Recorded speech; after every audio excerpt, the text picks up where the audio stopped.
they're conquering countries without having to go to war. They infiltrate the government, they corrupt the government, and then they buy off or censor all the entertainment industry and the media. How is it that American media, the beacons of freedom of speech, First Amendment, cannot talk about certain things as it relates to China without losing their visas? And they don't. The censorship is real. This is how they conquer nations. I think American prosperity is a wonderful blessing, but when it becomes the ultimate, we've forgotten what freedom is really all about. We say that freedom isn't free, but we've only started thinking about that in terms of like going and fighting for it. We don't realize that your freedom can be whittled away through other means. The scary thing with a lot of our adversaries is they understand this. They'll push things to the boundary of what would constitute an act of war, but they don't cross it.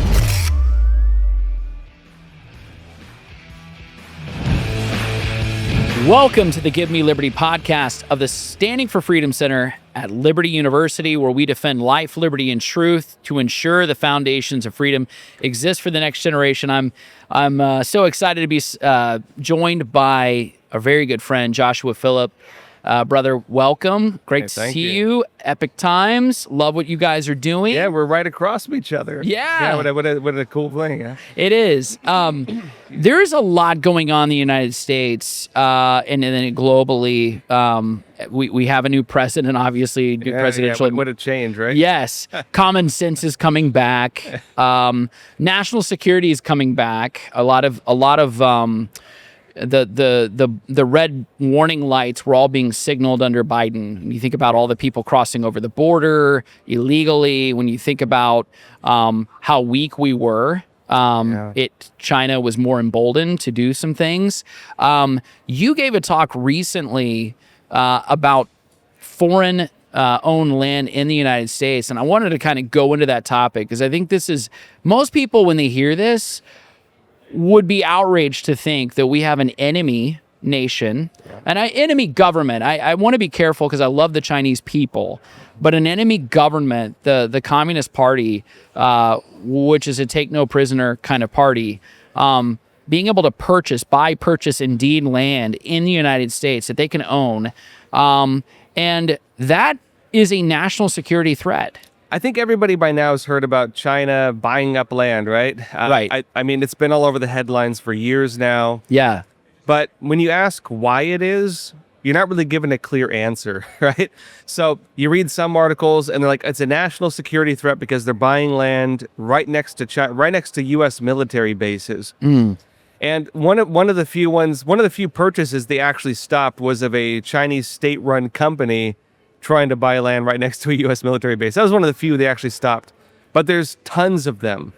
Now, if you look at the actual proportion, it doesn't sound, it looks like a lot. It's not a lot when it comes like to the nitty gritty of it, but I'll explain why this still matters. Of foreign owned land in the United States, China owns around little less than 1%. Canada technically owns more U.S. farmland than China does, right, in terms of their stuff. But what they want to do with it is a lot worse. And when it gets into also like other industries, especially the meat industry, it's way worse. Like way, way worse. So let me explain. Like briefly on that, there's about 4 companies that do most of our meat processing. China owns one and mostly owns another. And then I think another one's like a big Brazilian company. So, but China, I mean, I think they control about half the meat production, in other words. And remember why that mattered. I'll go deeper into this, but remember why that mattered. During COVID-19, we were all told, hey, there's not enough meat. We're going to run out of meat. There's going to be a meat shortage. You remember that? Yeah, oh, totally. Yeah. Yep. I mean, saw it in the grocery store. I was concerned. For sure. Yeah, so they were saying not enough meat. Members of Congress, who's actually Nancy Pelosi and I think another Democrat, they sent a letter to these meat processors and they say, why are you saying there's not enough meat, but you're doing record shipments to China? Yeah. Wasn't that crazy? We never got answers on that. We were never told what the answer to that was. We were never told what was really going on. There was no meat shortage. They were sending it to China. Yeah. And so fast forward to now, of course, Donald Trump, his administration, they're going after Chinese owned farmland in a few different ways. There's pending executive action. There's hints that Trump might sign an executive order. But even outside of that, you have bipartisan legislation now going through. You had, of course, a big press conference, the head of the USDA, a couple governors, you had Pete Hegseth, head of the Defense Department there, bunch of departments. So it's like whole of government approach right now to go after these Chinese farms. Question is, well, why, right? They're saying national security threat. They're also saying that threat to America's food safety. But when I was speaking, I pointed to something else. Last year, there was a congressional report that said exactly what was happening. Mm-hmm. And I think everybody forgot about it. What happened last year? So Republicans in Congress, they started a big investigation. They were looking into Chinese subversion, like a Chinese Communist Party subversion of the U.S. government. Mm-hmm. And the argument was, or the concern was, the CCP is trying to take over our government from the inside.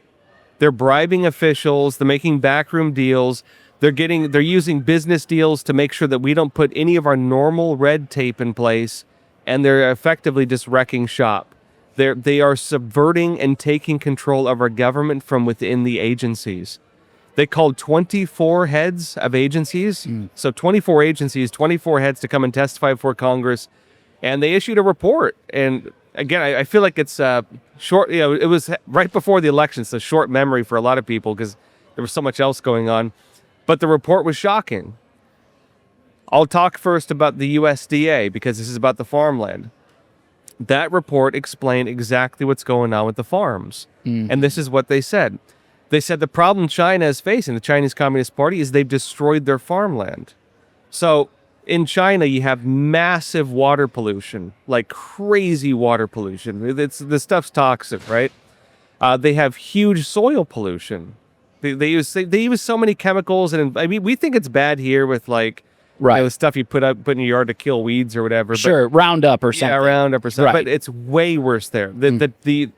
The regulations on the toxicity they can use is just even if it's there, nobody follows it. And so this is like scorched earth, scorched earth. It's chemical scorched earth. Yeah. And so they have two main areas where most of their crops are grown. Even historically, China's always had not a lot of farmland, which is why they've had a lot of famines in history. But they have two main areas where they grow most of their crops. These are the black soil regions.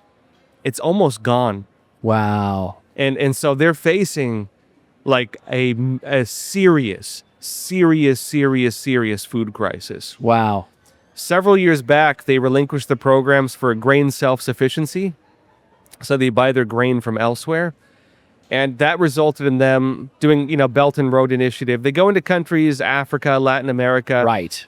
They'll bring, let's say they bring $10 million. $5 million is going to be for bribes. Sure. Which is why we can't, which is on another note, why we cannot compete with them on deals in those countries. Because Americans, we get in trouble if we bribe people. They don't. Right. That is the normal way of doing business for them. They go in, they bribe, they buy them off, they build a mansion for like the head of the business, and boom, they got the deal. Real quick, can I just say something? So even on that note, if they have to beg, bribe, and steal to get into a country, long term, doesn't that not bode well for China on payback? Well, no, so here's where it is. The Belt and Road Initiative works on debt traps. So these countries are selling out their future of their countries. Right. So what happens is they're predatory loan systems. So let's say China goes into, I'll give you a real example like Peru or Panama is a good example because of the canals right now. Or even Brazil, because Lula's kind of backing off them a little bit, of all people, because Lula's very tied in with like Maduro and stuff, right? So they go in these countries and they say, okay, let us build a stadium, let us build internet infrastructure, let us build your freeways, let us build your airports, let us build everything. Sounds great, right? For a lot of people in this country, it's like, great, our roads are terrible, all of our infrastructure hasn't been built since the conquistadors were here. Right. You know what I mean? Or something like that. Not a lot, I'm exaggerating there a little bit, but not a lot's been done, right? Right. So they signed the deal. But the people who know what's going on, the official or the business leader who signed it and penned it, usually, again, a government official, they took money on the side because they knew what was going on. And the fine writing is this. All the jobs for construction go to China. So it's not domestic jobs. Once it's finished, the jobs for managing it go to China. These are foreign jobs, maintained, operated by a foreign country. Also, they have a loan system in place. We'll build it for you. You got to pay for it. You got to pay for it, but you're going to pay like a crazy interest rate. So you're going to pay for it 10 times over. And oh, by the way, if you default, if you can't pay it, we gained complete control of it, and you have to compensate us with natural resources. So we gain control of your rare earth mineral mining. So if you have rare earth minerals in your country, that's ours now. We gain control of your timber. So if you have a timber operation, that's your GDP, that's ours now. If you have farms, we want those as they're ours now. And of course, the official signing the paper knows this, but they're not telling that to the public. We signed a great deal. We're going to modernize our infrastructure. Right. They sign it. 5 years down the line, they default. The official retires, lives a big cushy life, and the people are living now losing what were the GDP products of their entire country. Yeah. It's devastating. In Sri Lanka, you had one of the main political, I don't remember his position was, one of the heads of government there, saying that we've basically, for them, they said we basically have become a vassal state of the Chinese Communist Party. They conquered us. They took us over. Wow. And it's a different way if you think of what it means to take over a country. Now, you could say, well, taking over countries, you invade them, you conquer them, you defeat their military, you get the king to show fealty or whatever, and they throw for the crown at his feet, right? Right. But what comes after? What do they get out of it, right? What comes after? Well, they gain control of the government. They gain control of the the GDP products, the businesses, and so on, like the economy. They gain control over like maybe the entertainment and the culture. China does that without having to go to war. Right. And so they're conquering countries without having to go to war. They infiltrate the government. They corrupt the government. They buy up the GDP products. They control the industries. And if you think about Karl Marx, what did he say, right? Seize the means of production. Who controls the means of production? That's how you conquer a country. And then they buy off or censor all the entertainment industry and the media. Look at our media right here in the United States. Oh, for sure. There's lots of things you can't say about China. And even businesses. Look at Hollywood. Look at the NBA. Totally. Yep. They don't want to criticize them because they know they'll get punished. We're already pretty far along with that. Sure. And so you go back. By the way, to, I'll interject. There was a little moment a few years ago. I remember it was John Cena, the wrestler. Yeah, that's right. Like famously made a public apology, and it looked so emasculated. Yeah. He looked so emasculated on TV, apologizing to China. Yeah. And I think of the one China policy too, that it has been protected by the political class of both Republicans and Democrats. Not populist, but traditionally George Bush. I mean, you go back for a long time, all the way back to Carter. Yeah. Yes. Yeah. Yeah, but John Cena's he's very pro CCP, oddly. Yes. Like he does commercials for him, but he like slipped up one time and they just hammered him for it. Yep. But yeah, case in point, like when do you have an American like icon having to go and apologize because they offended the CCP? It's ridiculous. It's protected political speech in the United States. And so all it is access to markets, right? Yep. So, yeah, absolutely. And so, yes, the censorship is real. This is how they conquer nations.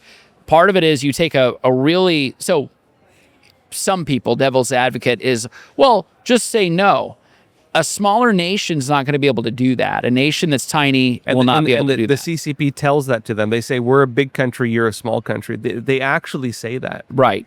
And so there's some bullying too, and I'm sure there's bullying even to get them to sign it, to basically agree to the terms, because there's a lot that they can do to pressure small nations. Well, it's even worse in some of these countries where the CCP is training.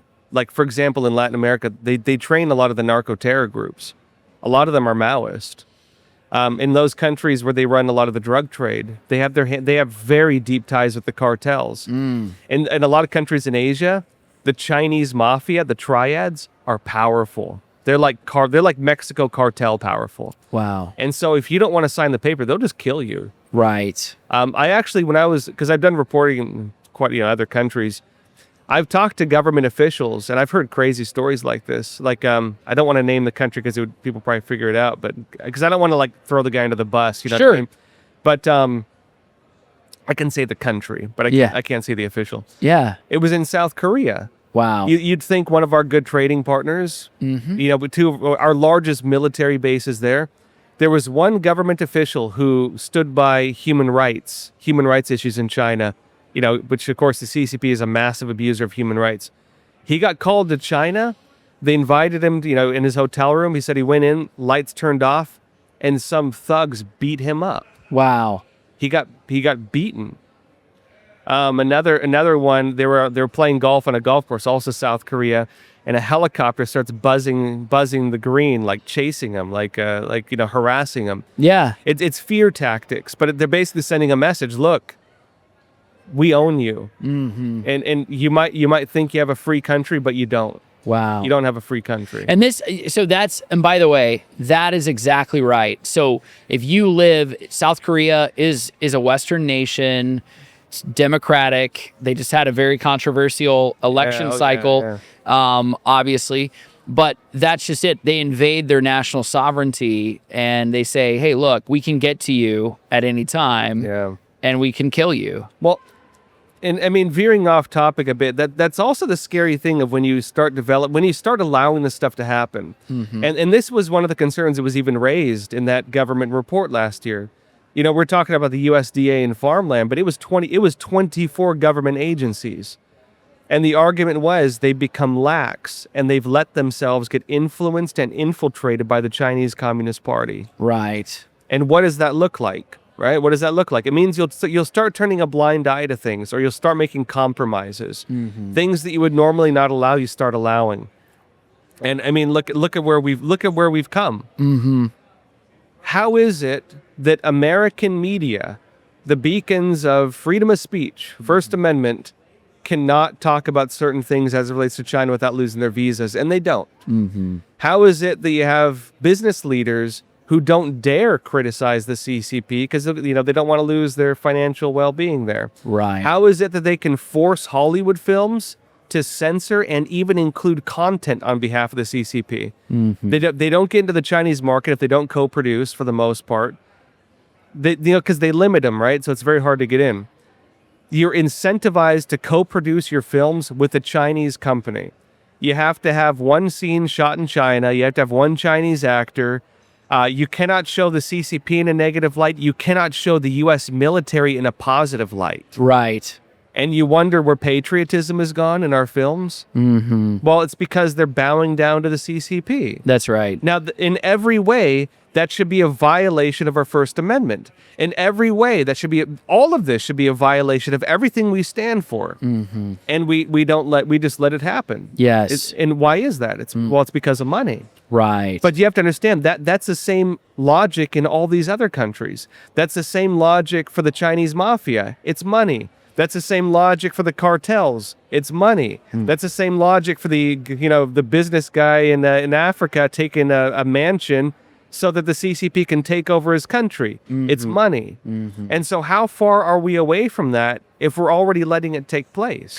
And by the way, this goes back to the sort of the promise of freedom in the United States. I mean, early on when America was being founded, 250th year coming up, they were pledging their lives, their fortunes, their sacred honor. America got poorer by almost every measure as a nation after winning the revolution. It's not that all of a sudden they just enriched themselves and rode off to the sunset and everybody was happy and fat and wise.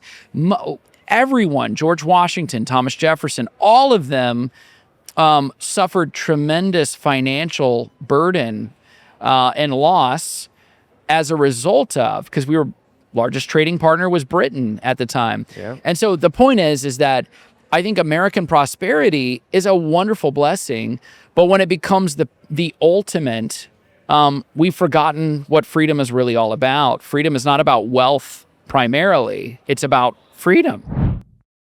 Since 1971, Liberty University has had one mission: training champions for Christ. We've been at this for a while, and in the shadow of the Blue Ridge Mountains, we have grown to be a global force. Today, Liberty runs over 100,000 students around the globe, studying across 15 colleges and schools. And, among them, over 30,000 military students. Across 700 programs of study, we train as one: nurses, artists, business leaders of the future and today. Together, we work to give back through service trips, local community work, and over 500,000 volunteer hours per year. And we play just as hard as we study, with 20 NCAA athletic programs and 40 club sports teams. So, who are we? We are Liberty University, and we train champions for Christ. Well, and that's the scary thing because, I mean, you and I are about the same age. We grew up in Iraq War, and freedom isn't free, and that's right. Proud to be an American. It was totally. Everyone was so patriotic, right? I was just talking about that yesterday. I was like, man, it was nice when everybody was, even if you disagreed with the war, you were still kind of patriotic. Totally. I miss those days, man. By the way, my wife grew up with Lee Greenwood going to her church, proud to be an American, that song. And he would sometimes sing special music at her church. Wow. Like that. I mean, that is the America we grew up in. It is. But this is something I've been thinking about. We say that freedom isn't free, but we've only started thinking about that in terms of like going and fighting for it. Right. We don't realize that your freedom can be whittled away through other means. Totally. And when you're dealing with the scary thing with a lot of our adversaries is they understand this. So they know they can't beat us militarily, at least not yet. A lot of them, like China, for example, they're talking 2049. When they think that they can militarily defeat us. They've moved the time frame back. They're even saying like 2035 now. Some think even earlier. But that's if they don't divide us. Their strategy right now is they want to get us involved in multiple wars. Russia, they know they can't take us head on unless it's a nuclear war. Any other country, they know they can't take us head on. So what do? And in the defense community, they talk about what's called short of war tactics. Short of war. So they'll push things to the boundary of what would constitute an act of war, but they don't cross it. And so it's all real on the edge, right?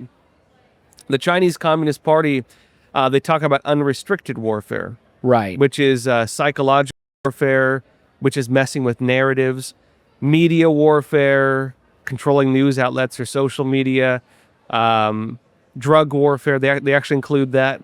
Resource warfare, which would include our farms, for example, things like that. So they're talking about waging war, cyber warfare, biological warfare. You want to get like the mid-range stuff. They talk about this. They have books on it. They write about it. Yeah. They don't even try to hide it. And then if you understand that that's what they're doing. So for all the China watchers, myself, Gordon Cheng, we all talk about we all talk about this. Gordon is a great resource as well. He's great. So when we get together, because there's quite a few China guys, and we all talk. You know what I mean? A lot of what we talk about is this type of stuff. We talk about unrestricted warfare. That China's waging war against us by other means. And by China, I mean the Chinese Communist Party. So back to the USDA and the farmland. Right. So what did they say is happening? So even aside from the loss of their entire grain industry and their normal farmland, and not to mention the floods they have, which have been getting worse every year, the natural disasters there have been just insane. Yeah. Like crazy. I mean, you've probably seen the videos of it. Yeah. And a lot of that destroys the crops. That even if they get too much rain or too little, everything's destroyed. Their crops are terrible. Then what happens? Well, a lot of their food industry, it's in terms of land animals, it's poultry and it's pork. They have avian flu and swine flu, which have decimated that. Then they have seafood. They've already destroyed all their reefs and they've overfished everything, which is why they're pushing into South America now. They're going into Philippine fishing territory, which is why they have all these sea disputes. Right. They destroyed everything. And so they need to go elsewhere. Come to America. Well, that's what they say is happening with the farmland. That report last year, they say China needs food. They're trying to buy up American farmland. And not just us, they're buying it up everywhere, but here especially. Yeah. And so they want to grow the food here. They want to send it to China. And they're going to take up as much as they can. As much as they can possibly buy, they're going to buy. Right. Now, the other side of that is what they call food war. The weaponization of a food supply. Because this was also raised in that congressional report last year. It's not just, this is Congress. This is not just me saying it, right? They were saying that the Chinese Communist Party plans to gain a monopoly over the food industry and then use it as a weapon against the American people. Mm-hmm. Because we see them doing it with other things. They're doing it with rare earth minerals right now, for example. Right. Because you can say China controls all the rare earth minerals. A lot of that's not in China. A lot of it is that they've gone to other countries that have rare earth minerals and they bought the rights before we could get them. Sure. And they undercut us, which is why we're having trouble getting them. It's not like it's all in China. They win about it through what they call business warfare. Sure. Which is also part of unrestricted warfare, business warfare. And they bribe people and we can't compete with it. Mm-hmm. Right? They want to do the same thing with the food. And then the problem is if you have that, you end up in a situation where you need them to live. Yes. Now, what just happened with Trump and all these agencies talking about going after this now? Well, they said they can stop it going forward, but they can't stop it retroactively. Right. And so they can't take back the land that's already been sold. And so what's done is done, basically. Mm-hmm. The other side of that is, they're going to put more regulations in place to like monitor, make sure that, kind of watch for wrongdoing. But that's where we're at with it. Right. But for me, this is not just USDA. For me, this is every other agency. Because a lot of my work, and I've been a reporter with Epoch Times since 2006. I'm like kind of one of the, I don't know if I call myself one of the founding guys, but I'm one of the few guys who stuck it out and, kind of built it, right? You're there. Yeah. You're a pillar to what is going on at Epoch Times. Yeah. I helped establish a lot of our editorial standards, everything like that. You know what I mean? I kind of stuck it out, but I've been an investigative reporter since 2008. Mm-hmm. And a lot of my work has been on this. Yeah. The subversion of the United States. Mm-hmm. The turning America into a vassal state of the Chinese Communist Party. Yes. And that may sound crazy to people, but we're actually pretty far along. Yeah. 24 government agencies, every one of them is infiltrated in some way. Wow. Let that sink in. Yeah, sure. By the way, go back to that thing famously back in the early 1980s, the Yuri Brezhnev, thing Soviet about defector. Soviet defector. Yeah. And the Soviets had hundreds of thousands of people, infiltrating all throughout. They were on the Soviet payroll. So it's not like we already have cases of this in the past, and whatever Soviet empire was then, very, very powerful and influential. As an economic power, China is even more so in terms of their prowess. Militarily, I mean, sure, the modern military could beat the military of the 20th century. However, I'm just saying in terms of power parity, Soviet Union was very powerful militarily. And so I look at all of this and I think, there were cases of this in the past, in the 20th century. Certainly, we would be naive to think that it's not the case now, that there's spies, there's infiltrators, there's people that are a part of a propagandist arm, there's a business arm, economic, all of it, in order to get their tentacles around the United States and into other nations. Well, and they don't hide it. Yeah. So you mentioned Yuri Bezmenov. What he was talking about was active measures. He said the focus the Soviets put on active measures was greater than their military. There was more focus on subverting other countries than there was on building their military. It's the same thing with the CCP. I've been told estimates from very good sources who I would not be able to name. Yeah. That the estimated number of Chinese spies, and I'm not talking like the James Bond type, I'm talking including that, but going into what you call like your low-level spies. Right. It's about 4 million. 4 million. In the United States. Wow. And I can tell you, I can give you some basis to that. Yeah. So a lot of my work has been investigating what's called the United Front Work Department. It's a branch of the Chinese Communist Party that actively tries to infiltrate other countries. It's public. It's not even secret, right?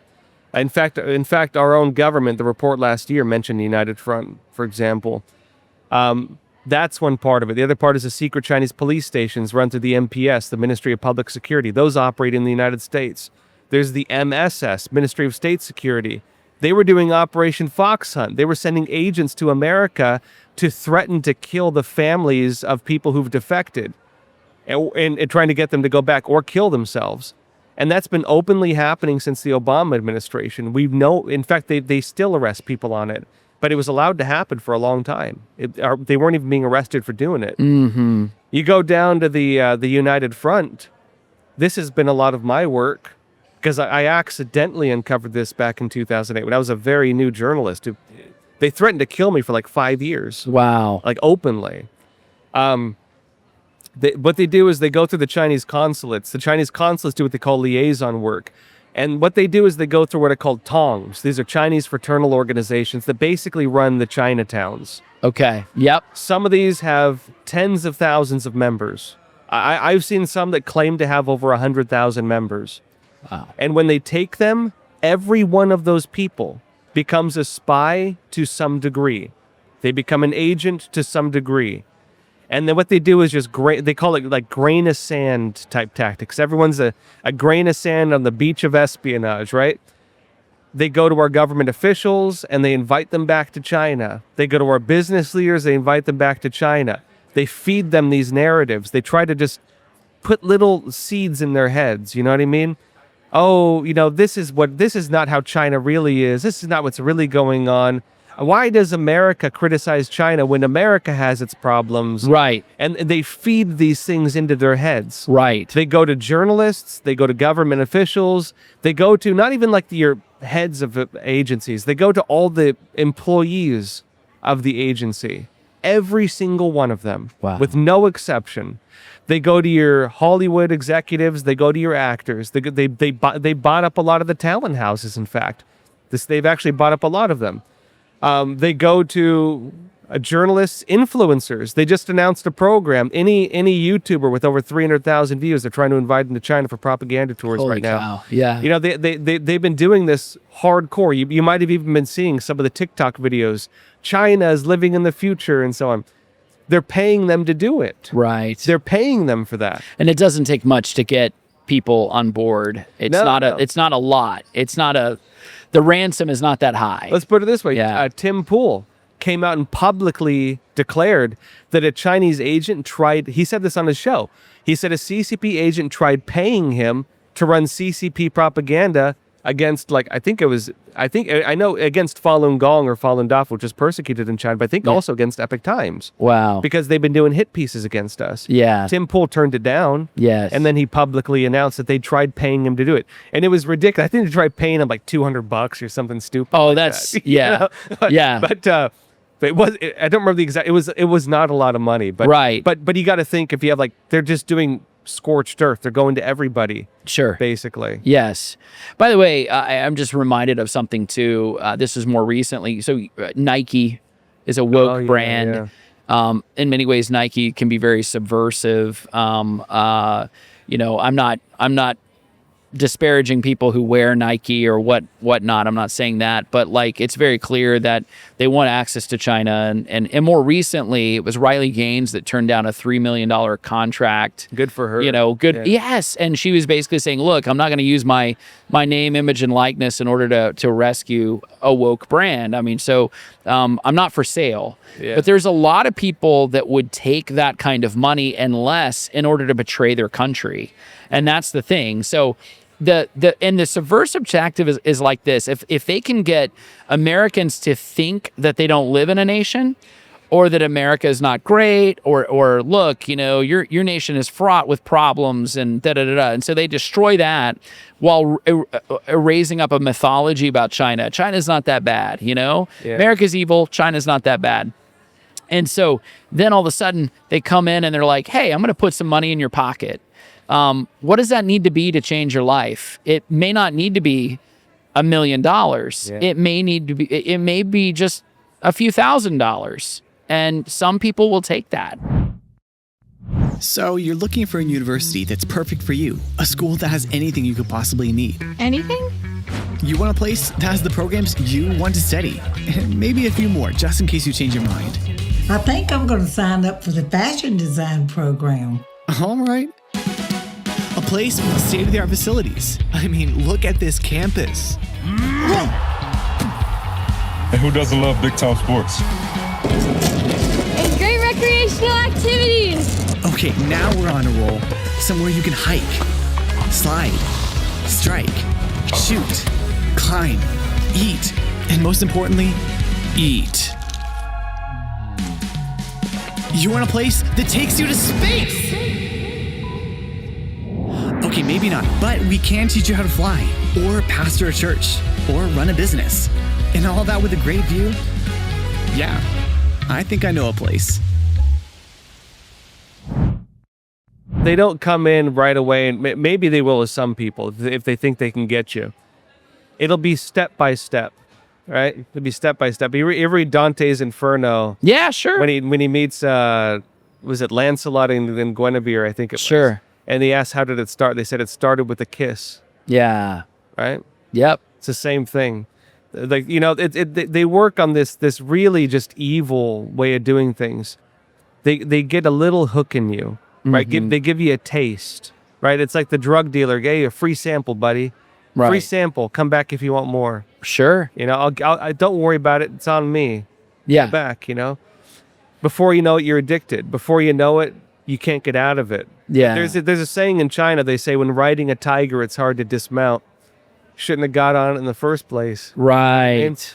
But if you think you're talking about Nike, and this goes back to my concern, is that we're sacrificing what we stand for as a country. Mm-hmm. A lot of the garment industry, it's slave labor, Right. in China, and I mean really terrible slave labor. Like you want to talk about how bad the American slave trade was? It's not as bad as China. Wow. A lot of their slavery That's saying now, a lot. That's saying a lot in modern times. Yeah. a lot of their slavery now, it's re-education through labor. So it's a lot of times it's political prisoners or religious believers. Wow. So it's house Christians, it's Falun Gong practitioners, it's Muslim Uyghurs, to an extent Tibetan Buddhists and stuff, but it's mostly those three groups. And they don't just enslave them, they torture them. There's torture, like you're talking medieval torture. Wow. I mean, some of the stories I've heard of people who've been tortured in China. I know one person, they would chain their hands behind their backs, and they would hang them from their hands behind their backs until their shoulder blades just pop out. Wow. And the hands go over the heads. I've talked to people. I mean, not to get graphic. They abuse women. They'll strip their clothes off and they'll throw them naked in a prison cell with a group of men. There's been stories. One of the things they do to Falun Dafa practitioners, they've raped women with electric batons. They use them as living sources for organ transplants. The Uyghur population, right? They do it to Yep. Falun Gong practitioners too. Wow. In fact, Epoch Times, we broke that story back in like 2007. Ugh. And I was a journalist at that time. It was so we had people defecting, right? I mean, the story was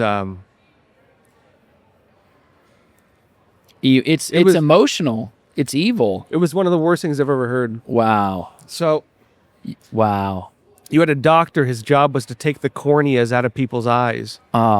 And basically it was his wife who came out, and she, he was having nightmares, he couldn't do it. He did it to kids. And It's wicked. she couldn't take it. She divorced him, left. Wow. We had a general, a high-ranking military officer defect. Yeah. He said they were transporting people like cattle. They were putting them in train cars, and they handcuff them on like metal bars. And the crazy thing is, if we know this is happening, there was a tribunal in the United Kingdom, and they said yes, this is happening. And I mean, this was like they put it on trial. They proved it.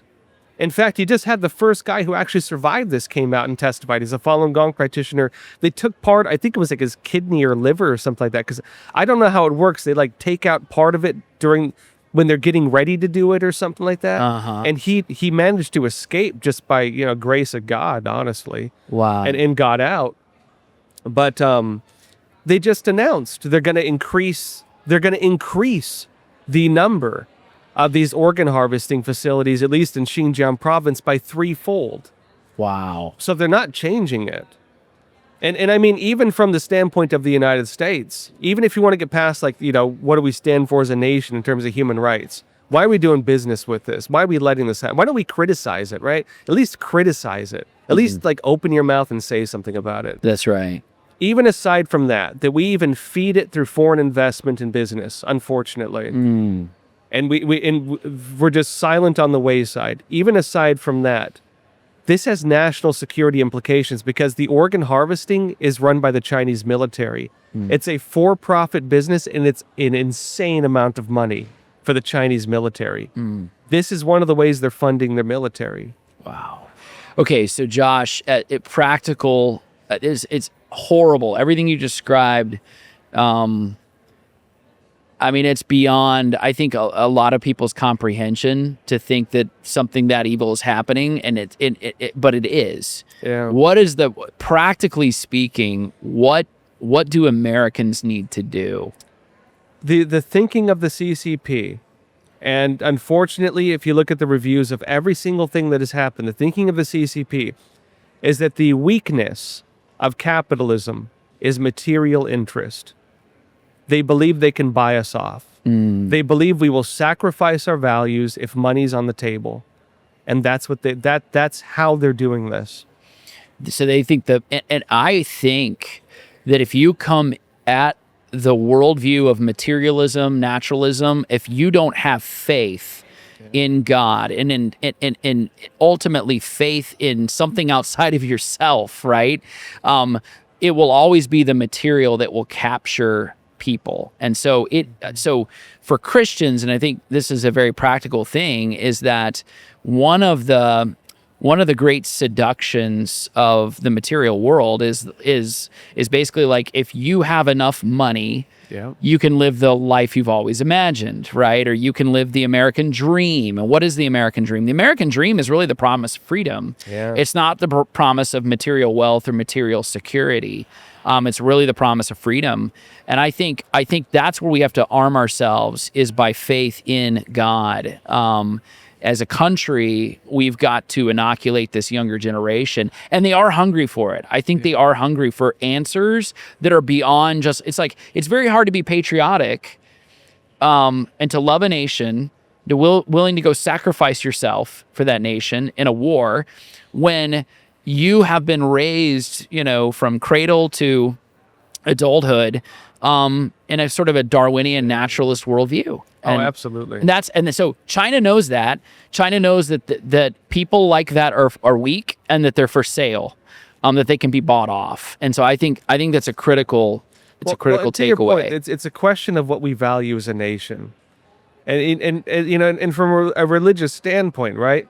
I believe the Bible said it's harder for a camel to pass through the eye of a needle, right? Than a rich man to get into heaven. Yeah. What do we value as a nation? What do we think is desirable in life? What do we stand for? If it's just money, we're heading down the path to destruction. Yeah. But you mentioned the founding fathers, right? Right. They sacrificed their financial well-being for freedom. Amen. And that's what they valued. And that's the country I grew up in, that we would sacrifice our lives for freedom, right? Freedom isn't free. And that's what that meant, right? Why can't we set aside some financial interest, at least for the short term, for the sake of it as well? Amen. That's where we need to leave it. Brother, I really appreciate the work you're doing at Epoch Times.